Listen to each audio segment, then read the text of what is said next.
Hey, welcome to the Richard Sherman Podcast, brought to you by The Volume. I appreciate you joining us. Make sure you like and subscribe to our videos. We'll love to see you every week.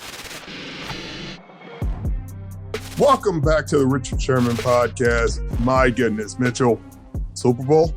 We got the Super Bowl, Rich. It's not the finalists that you wanted. I know that. Let's start with that game in Philly, a beatdown of the 49ers, of the very fragile 49ers. I don't even know what we call this game. I mean, talk to me, Rich. Well, what we're going to call it is the refs. We're going to call the refs. This is the refs Super Bowl. The refs got involved, way too involved in both games. In this first game, SF had 11 penalties. Philly only had 4 and crucial penalties. It's drive-sustaining penalties. And the next game, they had drive-sustaining penalties. It just wasn't the way you want a playoff game called. Now, the Eagles earned it. The Eagles earned the win. Obviously, it's hard to get a win in San Francisco if your third-string quarterback, who's been 7-0, goes down, and then your fourth-string quarterback goes down, and then your third-string quarterback, who can't throw anymore, has to come back in. Then your running back has to throw the ball. So it was just a set of unforeseen circumstances, but Philly took advantage of it the way they have to. They won the championship, and they made it to the Super Bowl. Well, you got to take your hat off to them. I think Philly's a deserving, participant in the Super Bowl, but I will say the true losers in today's viewing party were the fans, Rich. I mean, first series, Brock Purdy goes out. This game immediately changes, and what we thought the game would be between two juggernauts turns in between a journeyman, Josh Johnson. I know he's new to the system, whatnot, but I mean, he's not going to give him too much of a fighting chance against the elite in this league. And unfortunately, play after play, drive after drive was just coming up empty, Rich. Yeah, I mean, the game started with a first down that shouldn't have been on a 4th and 3, an incomplete pass that was obviously incomplete at the time. You could see it by the reaction of the receiver when he got up. Devontae Smith got up panicking and like, hey, hurry up. Let's just hurry up and run the play. And clearly, in any other situation, you would at least call a timeout to say, hey, take a look at this. And for some reason, we're acting like timeouts are invaluable. They're, oh, my God, we got to save them for what? They use the timeout there. It's a really important part of the game. Let's see what happened. Let's see why he's panicking. Let's take another look at that. But they didn't. And they gave up a touchdown on that drive when it would have been a turnover on downs. That's the 7-point swing right there. Then you have the really curious play of blocking Hassan Reddick with the tight end on the first deep developing route you run. He's second in the league in sacks behind Nicholas John Bosa. And I don't think you would block Nicholas John Bosa with a tight end. And they, for some reason, blocked him with a tight end. And, of course, he beats the tight end and gets a sack that not only forces a fumble, but puts your quarterback out for the game. So that was one of those. It was bad. It was bad, and then it got worse. And you're just like scratching your head, like, why block him like that? Why not slide to him, chip him, do something? This is deep developing. Like, I would think there's more to it. But those were 2 huge plays. Hassan Reddick played an unbelievable game, had 2 sacks in the game, 2 huge plays. But that's why it didn't feel like a crazy win for Philly. I mean, Jalen Hurts was 15 for 25 for 121 yards. Ran it 11 times for 39 yards. Miles Sanders had 11 rushes for 42 yards and 2 touchdowns. But it just didn't feel like Philly was in control a lot of that ball game until, obviously, both quarterbacks go out injured, and then it's like, yeah, there's not much you can do. So, it'll be a cool Super Bowl matchup. The NFL playoffs are here. If your team's in, it's going to be fun. But what if you could actually be at the game? That'd be fun. For last-minute amazing deals on tickets to your favorite NFL team, check out Game Time, the fastest-growing app in the U.S. If your team is out of it, no sweat. They have tickets to NCAA, NHL, NBA games, even concerts and comedy shows, too. So if you're in San Francisco, you want to see the Niners, download the Game Time app, create an account, and redeem the code SHERMAN for $20 off your first purchase. Terms apply. Again, create an account, enter the code SHERMAN, that's SHERMAN, for $20 off. No matter where you live, get out and have some fun this week. Download the Game Time app. Last minute tickets, lowest price, guaranteed. Well, Rich, to your point, obviously the emotions of in the game, right? I mean, Purdy goes down. Philly, obviously, looking at it, like you said, that was not a catch up by Devontae Smith. They were the beneficiaries of a touchdown on that drive. And then their second scoring drive, it was penalty after penalty after penalty on the San Francisco defense that, some of them justifiably so, some of them a little bit of a head scratch, Rich. But I want to bring you on the sideline. If you're still playing, how does injuries to key positions like the quarterback position affect your mindset, with the rest of the game? Being it on the first possession of the game, are you guys still locked in mentally, or is there a little bit of defeat creeping up? No, I mean, guys are still locked in. I mean, they've done it all year long. They've overcome all year long. They lost their first string quarterback, second string quarterback, now lost their third string, and they've responded well every single time. So I think guys still played hard, but a lot of those ticky-tacks, the illegal contact penalty on Charvarius Ward was very ticky-tack. There was a pass interference on Jimmy Ward that you really don't call in the playoffs. He jammed A.J. Brown up. He couldn't get off the jam, so he decided to spin and then spins, and then Jimmy almost intercepts the pass. It was just one of those games that looked really controversial the entire game, where you're like, hey, like, is this the playoffs, or are we in the preseason? Like, you don't call these calls. But yeah, I wasn't a fan of that. Obviously, a team with the quarterback is going to get to the Super Bowl, and that in that situation just didn't feel like a championship should. Sure. Well, Richard, there's a lot of question marks going into next season for the Niners. That this team has got to answer a big one at the quarterback position.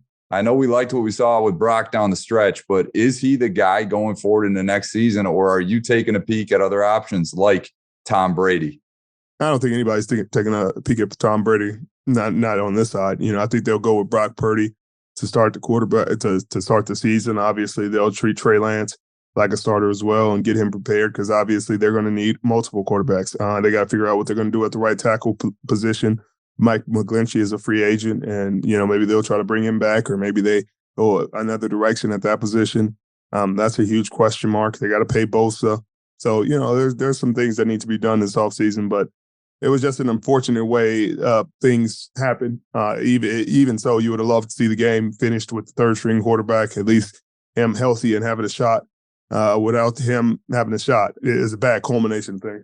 Like you said, it leaves a bad taste in your mouth, and not to take anything away from, our friend of the program, Darius Big Play Slay. I know you got to be happy for him. I know you probably, it's good to see this Eagles team get a chance to go forward and win it all. But like you said, Rich, not the type of game that you would expect between these two elites. But Richard, let's transition to the AFC. Kansas City Chiefs playing in Arrowhead, as a lot of people calling it Burrowhead this week, against Joe Burrow and the Cincinnati Bengals. And this is another game. Came down to the wire.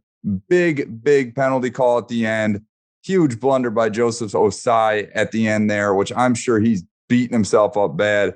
Richard, your thoughts on this game? It just felt, again, weird. It felt like one-sided in terms of penalties. The Bengals had 9 penalties for 71 yards, and again, crucial penalties. There was a play where they gave him an extra third down, where they said, hey, they were blowing the ball dead because of the clock was supposed to stop, and they blew the clock dead after they didn't get the first down. Like, it was really weird. Then they give them another third down, and of course, on that third down, they give them a penalty that gets them a first down, and it didn't feel right. And again, the refs should not be involved in championship games. They shouldn't be involved in playoffs in general. You shouldn't be talking about the refs when you get to the playoffs. It should be like, hey, man, this was an incredible play. Hey, man, this was an incredible play. This guy made a heck of a play. But instead, we're sitting here talking about, hey, what was that call? Like, hey, what happened there?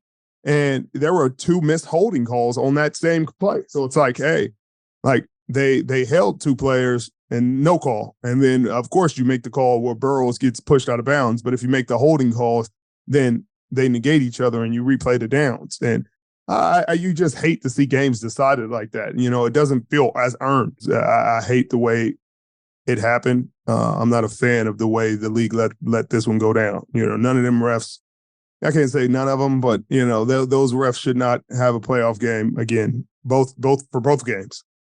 Yeah, Rich, just watching this game from my own couch, understanding, how much is on the line, I'm with you. You could see on numerous of those plays that you're referring to, holding, or, just ticky-tack calls that could go both ways, but you're just going to let them go. Most importantly was the Mike Hilton PI call at the end, wrapping around, I think it was against Valdez Scantling. You see that play every given Sunday in every game, and it's not called. And even the commentator said, we don't call that. You look for a lot more aggressive motion and swinging the body around than just having your right arm around his hip. I mean, and those regular season calls, that's going to piss a lot of fans off. Yeah, and deservedly so. I mean, come on. I mean, it just doesn't make sense. And the league is the league, and it's going to be a huge moneymaker, and they're going to have a Super Bowl. But it just taints the game. It taints the way you view it and consume it. Kansas City, I'm sure, is happy. Philly fans, I'm sure, are happy. Their teams are going on. They benefited from the way the games were called, and that's cool. Nothing against those teams, but these refs called a horrible game in 2 games. And if you're a casual football fan, not a fan of either team, and you're being objective, you're like, oh, man, this is it leaves a bad taste in your mouth. I'm sure it doesn't change anything for those guys. Like you said, Big Play Slay gets to a Super Bowl. James Bradbury goes from cut to a Super Bowl team. Ndamukong Suh gets to another Super Bowl. Linval Joseph gets to one, so it's great for a lot of guys who've been working their butts off to get to a Super Bowl, and you're really excited for them. You just hate for the refs to be such a big storyline, and they were the storyline in both games. Obviously, it would have been hard for San Francisco to win, even in a perfectly called game with both quarterbacks going down, but at least you want it to be called clean. Like, you want it to be called fair, or just, hey, in the playoffs, you swallow your whistle and let them play. You don't just blow your whistle on one team, and then the other team, you swallow your whistle, because then that looks obvious. Richard, you've played in a lot of NFL games. You, as a competitor, have you ever known a play that you beneficiated from that you shouldn't have? Is that a wrong? That's a fucking terrible question, Mark. How am I trying to ask this fucking question right now? What you're trying to ask, but I just benefits, man. I want the word beneficiated to be beneficiated. Yeah, let's copyright it now, because that's what we're going to say. From a terrible officiating call. Any team benefiting from the officials is going to be like, hey, man, they're getting beneficiating over there. A lot of beneficiating.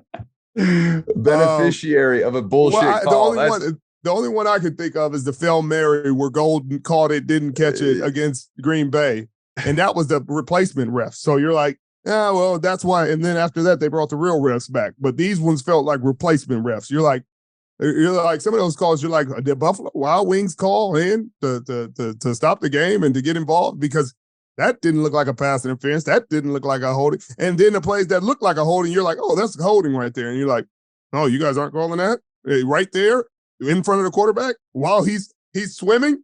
Like, is not going to call that, and it just sullies. I'm really unimpressed. Well, hey, Rich, this is concluded. At least our AFC NFC Championship. We're going to have a week to a couple of weeks. We're going to have Pro Bowl here, and then we got Super Bowl after that. So we're going to have time to let this weekend kind of subside and the emotions of it get removed. But that's all for championship weekend.